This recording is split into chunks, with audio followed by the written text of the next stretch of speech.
Hello students, myself Manju Bhavani. I welcome you BA Part 2nd English Literature. This is our part 2nd of this video. In our previous video, we discussed about your poem The Rabbi Ben Ezra, composed by Robert Browning. In that part, first we discuss about our poet Robert Browning's life and style and other activities in his life. हमने first part में क्या read किया था? Robert browning के बारे में read किया था कि रॉबर्ट ब्राउनिंग कहाँ से बिलोंग करते थे, उनकी जो मतलब कि उनकी ऑक्यूपेशन से वो क्या थे, उनकी जो राइटिंग स्टाइल्स थी वो क्या थी, वो किस तरीके के पर्सनैलिटी, उनकी कौन सी पर्सनैलिटी वाले वो आदमी थे। तो इस जो पार्ट हमारा सेकंड है, ये वाला पार्ट, उसमें हम क्या रीड करेंगे? अबाउट द पोइम रीड करेंगे, पोइम के बारे में। जो आपकी पोइम है द रब्बी बेन इज़रा, एक लॉन्ग नरेटिव पोइम है, एक लंबी पोइम है, जिसमें पोइट क्या है, अपने खुद ना बोलकर किसकी आवाज़ में बोल रहा है। एक स्कॉलर है जिसका नाम है रब्बी बेन इज़रा, उनके थ्रू वो बात कर रहा है। ये जो पोइम है, जैसा कि मैंने पहले ही आपको बताया था, वो जो ये पोइम है वो क्या है, एक ड्रामेटिक मोनोलॉग है। ड्रामेटिक मोनोलॉग एक ऐसी पोइम होती है जिसमें जो पोइट है वो खुद ना बोलकर पोइट के थ्रू क्या है, एक अदर स्कॉलर या एक जो फेमस मैन होता है वो बोल रहा होता है, और वो क्या है, अपनी जो फीलिंग्स है उसको एक्सप्रेस कर रहा है थ्रू द स्पीक। मतलब कि जो पोइट होता है वो क्या है, किसी अदर मैन की आवाज़ में बोलता है। जो बात होती है, जो पोएम की जो थीम होती है वो क्या होती है, उस मैन की जो थिंकिंग है उसको रिप्रेजेंट करती है poem.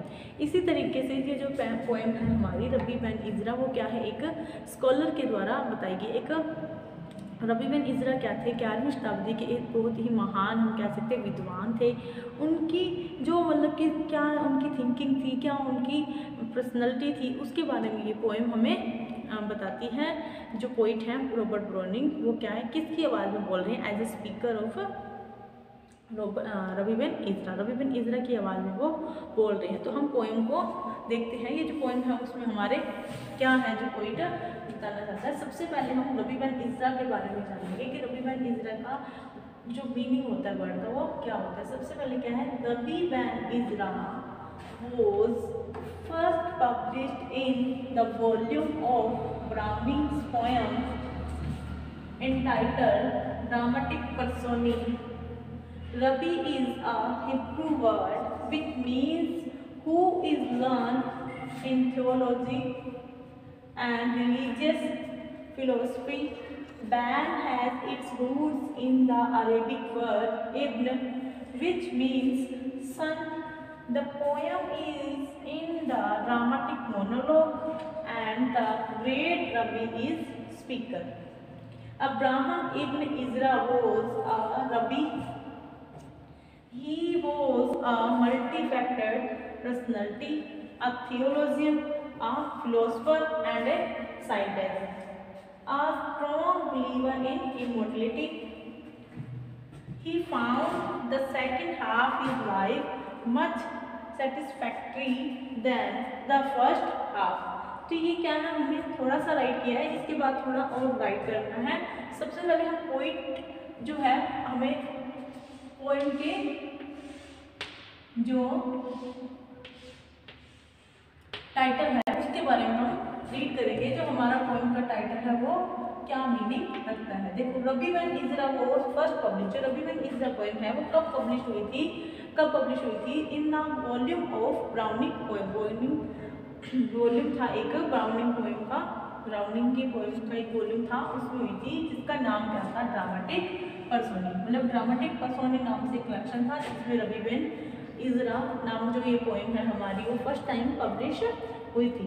Rabi is Hebrew word, रब्बी क्या है, एक हिब्रू वर्ड है जिसका मीनिंग क्या होता है, word which means who learn. इसका मीनिंग क्या होता है, हु, ऐसा व्यक्ति जिसने पढ़ा हुआ है, जो लर्न उसने सीखा हुआ है। क्या सीखा हुआ है, थियोलॉजी दर्शन शास्त्र, और द रिलीजियस फिलोसफी, और धर्म शास्त्र, मतलब कि धर्म से बातें, जो रिलीजियस धर्म और हमारे जो थियोलॉजी से रिलेटेड जो बातें हैं उसको सीखने वाला व्यक्ति है, उनको हिब्रू में क्या कहा जाता था, रब्बी कहा जाता था। मतलब कि हमारे इस रब्बी का मीन्स क्या है, लर्न, क्या था, learn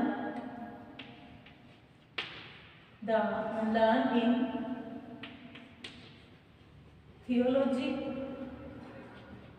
and religious philosophy, religious philosophy मतलब कि ऐसा व्यक्ति जो क्या है लर्न होता था, जिससे सीखी होती थी, क्या सीखा होता था, धर्मशास्त्र और जो दर्शन शास्त्र का उसने व्याख्या सीखी होती थी, उसे क्या माना जाता था, उसे हिब्रू में रबी कहा जाता था। अब सेकंड वर्ड है ban. Ban has its roots, जो बैन वर्ड है उसकी रूट्स, उसकी जड़ें हैं, वो कहाँ से है, अरेबिक वर्ड, एक अरबी वर्ड है जिसका अरेबिक वर्ड है इब्न, जो अरेबिक वर्ड है इब्न, वहाँ से ये जो वर्ड है वो बिलोंग करता है, जो बैन है, जिसका मीन्स क्या होता है, बेटा, जिसका मीन्स क्या होता है, बेटा, और इसका क्या है, इसका नाम है। तो ये जो पोएम है, the poem is and dramatic, is in the dramatic monologue, ये तो मैंने आपको बता ही दिया, ये जो पोएम है वो क्या है, एक ड्रामेटिक मोनोलॉग है। एंड द ग्रेट रबी, और ये हमारे ग्रेट रबी हैं, जो स्पीकर है हमारे, वो क्या है, स्पीकर है रबी, जो हमारे स्पीकर है वो कौन है, रबी है। अब इसका पूरा नाम है अब्राहम इब्न इजरा, इनका नाम क्या था, अब्राहम इब्न इजरा जो है वो क्या है, वो रबी, वो क्या थे, एक रबी थे, मतलब कि उन्होंने क्या थे, एक रबी थे। ही वॉज मल्टीफैक्टेड पर्सनैलिटी, और वो क्या थे, बहुमुखी व्यक्तित्व के आदमी थे, वो क्या थे, थियोलॉजियन थे, एक दर्शन शास्त्री थे, एक फिलोसफर थे, एक दर्शन शास्त्री, एक धर्मशास्त्री थे, एक फिलोसफर थे, एक दर्शन शास्त्री थे, एंड अ साइंटिस्ट, और क्या थे, एक वैज्ञानिक थे। A strong believer in immortality, और क्या थे, अनश्वरता में एक बहुत ही ज्यादा विश्वास रखने वाले, आस्था रखने वाले व्यक्ति थे। He found the second half is life, उन्होंने पाया, क्या पाया, अपनी सेकंड हाफ, मतलब कि अपनी आधी गुजरी हुई जिंदगी को, वॉज मच सेटिस्फैक्ट्री, मतलब कि ज़्यादा संतुष्टिदायक या संतुष्टि वाला मान देखा अपनी पहली आधी लाइफ से, मतलब कि अपनी जो पहली लाइफ है, जो उनकी यूथ थी, उसको उससे ज़्यादा जो संतुष्टि थी उन्हें कब मिली थी, अपनी मिडिल एज में या उनकी ओल्ड एज में उन्हें मिली थी। एक बार फिर से रीड करते हैं। Rabbi Ben Ezra was first published in the volume of Browning poems entitled dramatic personae. जो रबी बैन इजरा पोएम है वो कब पब्लिश हुई थी, कहाँ पब्लिश हुई थी, वॉल्यूम में पब्लिश हुई थी ब्राउनिंग की पोएम्स की, जिसका नाम क्या था, dramatic personae. Rabbi is a Hebrew word, जो रबी है वो क्या है, एक हिब्रू भाषा का वर्ड है, जिसका मीन्स क्या होता है, ऐसा व्यक्ति जो क्या है, धर्मशास्त्र और दर्शन शास्त्र जो है उसमें क्या है, महारत हासिल की हुई है या वो सीखा हुआ है। बैन हैज इट्स रूट्स, और जो बैन वर्ड है वो कहाँ से बिलोंग करता है, वो अरबी वर्ड है इब्न, जिसका मीन्स क्या होता है, बेटा, वहाँ से जो है वो रूट्स करता है, मतलब बिलोंग्स करता है। The poem is in the dramatic monologue, जो पोएम है वो क्या है, एक ड्रामेटिक मोनोलॉग है। And the great rabi is a speaker, और जो रबी है वो क्या है, स्पीकर है, जो स्पीकर है वो क्या है, रबी है। अब क्या है, अब्राहम इब्न इजरा, अब इनका जो पूरा नाम है, जो रियल नाम है हमारे स्कॉलर का, जो ये स्पीकर बनेंगे, उनका नाम क्या था, Abraham ibn Ijra was a रबी, वो क्या थे, एक रबी थे। ही वॉज अ मल्टीफैक्टेड पर्सनैलिटी, वो क्या थे, बहुमुखी पर्सनैलिटी, मतलब व्यक्तित्व वाले आदमी थे। क्या क्या थे वो, एक थियोलॉजियन थे, एक धर्मशास्त्री थे, एक फिलोसफर थे, दर्शन शास्त्री थे, एंड एक साइंटिस्ट, और एक वैज्ञानिक थे। A strong believer in immortality, और क्या थे, एक बहुत ही ज़्यादा पक्के विश्वास वाले, पक्की आस्था वाले, किसमें आस्था रखते थे ये, अमरता में, इमॉर्टलिटी में आस्था रखते थे। He found the second half is life, उन्होंने पाया, क्या पाया, जो उनकी सेकेंड हाफ, मतलब कि उनकी जो मिडल एज है, सेकेंड हाफ हम कह सकते हैं मिडल एज, और जो उनकी ओल्ड एज थी, वो क्या थी, ज़्यादा सेटिस्फैक्ट्री थी, ज़्यादा संतुष्टि देने वाली थी देन द फर्स्ट लाइफ। जो उनकी फर्स्ट हाफ लाइफ थी, मतलब उनकी जो यूथ एज थी, उससे ज़्यादा वो संतुष्टि देने वाली थी। अब हम इसकी आगे की लाइन्स देखते हैं। अब हम पोएम की समरी देखते हैं। रबी pen इज़रा was a real 12th century scholar. Rabi says that the best part of a man's life is old age. The prospectus of approaching old age should not terrify youth. Youth and old age are wisely planned by God. Youth is undoubtedly the period of high hopes and darings. His ideal is even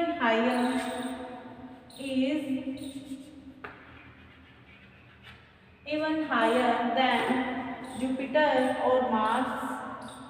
Rabi says that old age is better than youth. In next stanza, Rabi says, God is a potter and soul of a man is a clay.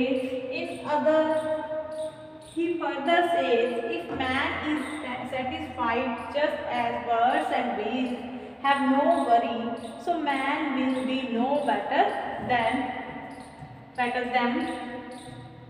In the last, speaker became old and he is waiting for the time when his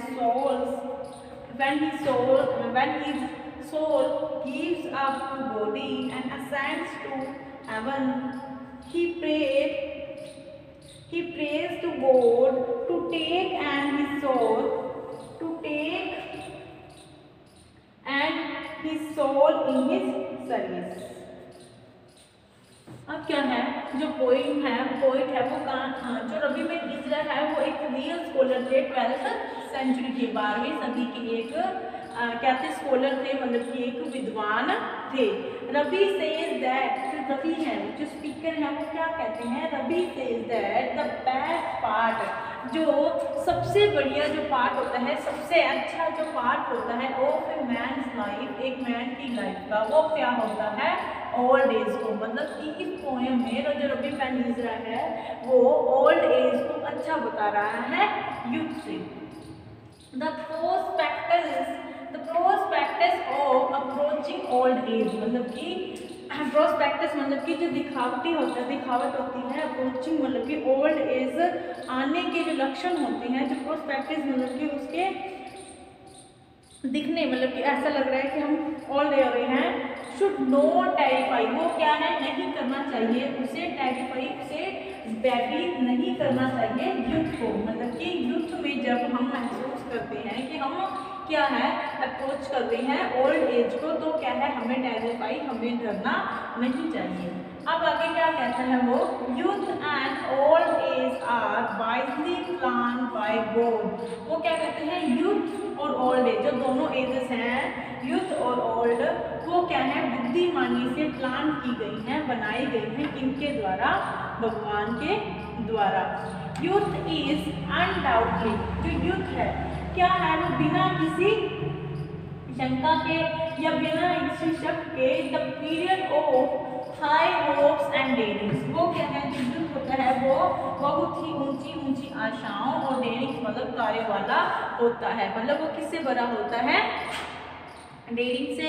और जो ऊंची जो आशाएं हैं वो बहुत ही ज़्यादा मतलब कि ऊंची होती हैं, किसमें, यूथ एज में। जैसे कि आप जानते हो जो यूथ एज होती है, जब जवानी की एज होती है, तब क्या है, हम किसी भी कार्य को करने से डरते नहीं हैं, क्योंकि हमें क्या है, जो जवानी का जोश होता है वो पूरा चढ़ा हुआ होता है। तो वो भी क्या कहते हैं, जो जवानी का जो पीरियड है, जो जवानी है वो क्या है, बहुत ही ज़्यादा आशा से भरी हुई और डेयरिंग मतलब कि जो साहस वाले कार्य से भरी हुई है।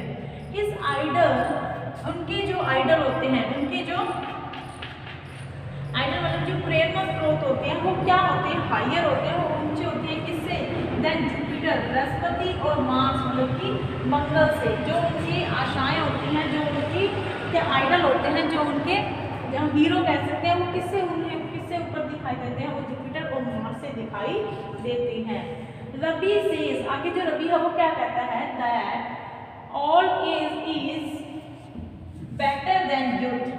जो ओल्ड एज है वो किससे बेटर है, किससे अच्छी है, वो यूथ एज से अच्छी है।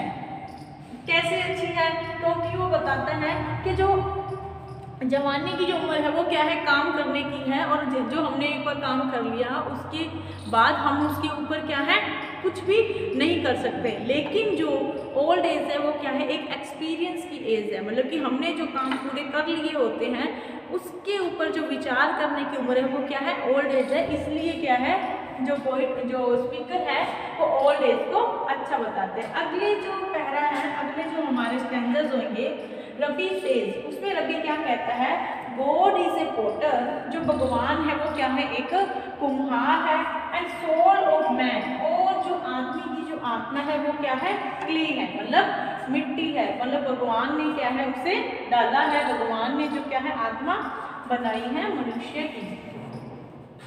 इन अदर, अगले जो कुछ पहले हैं, कुछ स्टैंडर्स हैं, उनमें वो क्या कहता है, इफ मैन इज सेटिस्फाइड, कुछ पैरों में वो कहता है कि अगर मैन सेटिस्फाई हो जाएगा, संतुष्ट हो जाएगा, just at birds and beast, मतलब कि जो भी हो रहा है उससे अगर जो मनुष्य है वो सेटिस्फाई, संतुष्ट हो जाएगा, किनकी तरह, बर्ड्स और बीस्ट, मतलब जानवरों और पक्षियों की तरह अगर वो संतुष्ट हो जाएगा, हैव नो वरी, और किसी तरीके की कोई उसे वरी, मतलब कि कोई उसे चिंता नहीं रहेगी, जो भी हो रहा है उससे बस लेता जाएगा, मानता जाएगा, सेटिस्फाइड हो जाएगा। सो मैन, इस प्रकार अगर man, so man will be not better than, तो जो आदमी है वो उनसे अच्छा नहीं होगा, उनसे उच्च नहीं हो पाएगा। मतलब वो क्या कहता है, जो मैन है उसको अपने जो लाइफ है उसमें डेयरिंग्स को करना चाहिए। अगर वो जो आई हुई सिचुएशन है उससे क्या है, अगर उससे सेटिस्फाई हो जाएगा, जैसा जो मिल गया उससे सेटिस्फाई हो जाएगा, तो वो क्या है, बीस्ट और जो बर्ड्स हैं उनसे ज़्यादा बेटर नहीं हो पाएगा, वो उनके समान ही रह जाएगा। जबकि जो गॉड है, जबकि जो भगवान है उसने क्या किया है, जो मनुष्य है लिखा है कि जो भगवान है, जो गॉड है, उन्होंने ज़्यादा आशाओं के साथ मनुष्य को बनाया है, ज़्यादा एबिलिटी दी है, और जो बर्ड्स और बीस्ट्स हैं उनसे ज़्यादा उच्च बनाया है। तो ये कहते हैं कि अगर मैन है वो सेटिस्फाई हो जाता है, संतुष्ट हो जाता है पक्षियों और जानवरों की तरह, तो और किसी तरीके की वो बड़ी मतलब की चिंता नहीं रखता, तो मैन है वो क्या है, उनसे अच्छा उच्च नहीं हो पाएगा। इन द लास्ट, जो लास्ट में हमें स्पीकर क्या बोलेगा, in the last speaker became old, जो स्पीकर है वो क्या है, अब बूढ़ा हो चुका है, एंड ही इज वेटिंग, और वह इंतजार कर रहा है, किसका इंतजार, फॉर द टाइम, उस टाइम का, when his soul gives up, जब उसकी जो आत्मा है वो गिव्स अप मतलब कि हार जाएगी और उसकी डेथ हो जाएगी, and body gives up to body, मतलब कि उसकी जो आत्मा है वो उसके शरीर को छोड़ जाएगी, एंड असेंड्स टू हेवन, और हेवन में चली जाएगी, हेवन के लिए निकल जाएगी। ही प्रेज टू गॉड, अब वो क्या है, भगवान से प्रार्थना करता है, to take and his soul, to take and his soul, उसकी आत्मा को ले ले और उनकी सर्विस में लगा ले, मतलब कि वो क्या है, भगवान को क्या कहते हैं कि मेरी आत्मा को लो और अपनी सर्विस, अपनी सेवा में लगा लो। और अब फिर से देखते हैं जो रबी में ईजरा पोएम है वो क्या है, 12th सेंचुरी के एक जो सच्चे जो स्कॉलर थे उनकी बोली हुई जो पोएम है। रबी सेज दैट, जो रबी है वो क्या कहते हैं, the first part of man's life is old age, मतलब कि जो सबसे अच्छा जो भाग है मैन की लाइफ का, जो आदमी की लाइफ का, वो क्या है, बुढ़ापा है। The prospectus of approaching old age, मतलब कि बुढ़ापे को प्राप्त करने वाले लक्षण, या बुढ़ापे को जब हम जा रहे होते हैं, बुढ़ापे को जब बूढ़े होने को होते हैं, वी शुड नॉट टेरिफाई, वो उसे नहीं भयभीत करना चाहिए युद्ध को, मतलब कि अगर हम जवान हैं और हमें ये सोचकर भयभीत नहीं होना चाहिए कि हम क्या है, बूढ़े हो रहे हैं या बूढ़े हो जाएंगे। Youth and old age are wisely plan by God, मतलब कि जो जवानी की उम्र है और जो बुढ़ापा है वो दोनों ही किसके द्वारा बनाए हुए हैं, गॉड के द्वारा, मतलब भगवान ने उन्हें बहुत ही ज़्यादा सोच समझकर बनाया है। Youth is undoubtedly the period of high hopes and darings, undoubtedly मतलब बिना किसी शंका के या बिना किसी शक के जो युद्ध है, जो जवानी है, उस वो पीरियड है, ऐसा समय है जो किसका समय है, वो बहुत ही ऊंची आशाओं का और डेयरिंग्स मतलब कि साहस से भरा हुआ समय है। हिज आइडल, हिज मतलब कि जो युद्ध है, जो जवान होते हैं उनके जो आइडल होते हैं, उनकी जो आशाएं होती हैं, उनके जो हीरो होते हैं, वो इज इवन हायर, वो हायर होती हैं, उच्च होती हैं किससे, देन मतलब कि उनकी तुलना में जुपिटर और मार्स मतलब बृहस्पति और मंगल की तुलना में जो उनकी आशाएं होती हैं, जो उनकी आकांक्षाएं होती हैं, वो उससे ज़्यादा ऊंची होती हैं। Ravi says that all age is better than youth, वो क्या कहते हैं, रवि कहते हैं जो ओल्ड एज है, जो बुढ़ापा है, वो क्या है, यूथ से ज़्यादा अच्छा है। मतलब कि क्या है, जो रवि है वो क्या है, ओल्ड हो रहा है, और वो कहता है कि जो ओल्ड एज है वो ज़्यादा अच्छी है यूथ से। इन द नेक्स्ट स्टैंजा, अगले स्टैंजा में रवि कहता है God is a potter and soul of a man is clay, और वो कहता है कि जो भगवान है वो क्या है, एक पोटर है, और जो मैन की जो सोल है, आत्मा है, वो क्या है, मिट्टी है, जिसको भगवान अपनी मन मर्जी से कैसे भी डाल सकता है। इन अदर फर्दर से, अदर में वो क्या कहेगा कि अगर हम बर्ड्स और बीस्ट की तरह अगर हम सेटिस्फाई हो जाएंगे, अगर हम संतुष्ट हो जाएंगे किनकी तरह, जानवरों और पक्षियों की तरह, तो हम में और उनमें कोई फर्क नहीं रह पाएगा और हम उनसे उच्च नहीं हो पाएंगे। जैसा कि हम जानते हैं कि हमें भगवान ने क्या है, बर्ड्स और बीस्ट से ज़्यादा एबिलिटी दी है, चाहे वो सुनने की है, बोलने की है, एक्सप्रेसिंग द थॉट्स मतलब कि अपने विचार प्रकट करने की है। तो अगर हम इन एबिलिटी के साथ भी अगर आई हुई सिचुएशन से सेटिस्फाई हो जाते हैं, तो हम में और जो बर्ड्स हैं, जो जानवर हैं, उनमें ज़्यादा फर्क नहीं होगा। और लास्ट में जो पॉइंट है, जो स्पीकर है, वो क्या हो जाता है, at the age of old, वो क्या है, ओल्ड एज में पहुंच जाता है और क्या चाहता है कि जो मेरी सोल है वो क्या करता है, गिव अप कर जाए मेरे शरीर से और कहाँ, असेंड टू हेवन, और हेवन में चली जाए, मतलब कि स्वर्ग की तरफ प्रस्थान कर जाए, स्वर्ग में चली जाए। उसके बाद वो भगवान से प्रेयर करता है, क्या प्रेयर करता है कि हे भगवान मेरी सोल को ले लो, मतलब कि हेवन में ले लो या अपने पास बुला लो और मेरी सोल को क्या है, सेवा में लगा लो, अपनी सेवा में लगा लो। तो ये थी हमारी पोएम की समरी कह सकते हैं, पोएम की थीम कह सकते हैं कि इस पोएम में जो पोइट है वो क्या कहना चाहता है, पोइट नहीं कहेंगे, स्पीकर क्या कहना चाहता है, क्योंकि स्पीकर कौन है, रवि बिन इजरा। तो ये था हमारा पार्ट 2 जिसमें हमने पोएम की बारे में रीड किया। जो ये पोएम है उसमें क्या बताया हुआ है, उसमें एक सिंपल सी बात है कि उसने युद्ध को ओल्ड एज को युद्ध से ज़्यादा अच्छा बताया है और भगवान को एक पोटर बताया है। बीच में कुछ और भी नई नई चीज़ें आएंगी क्योंकि ये बहुत ही लंबी पोएम है। मिलते हैं नेक्स्ट पार्ट में हम पोएम के टेक्स्ट के साथ। तब तक के लिए stay home, stay safe, keep studied. Thank you.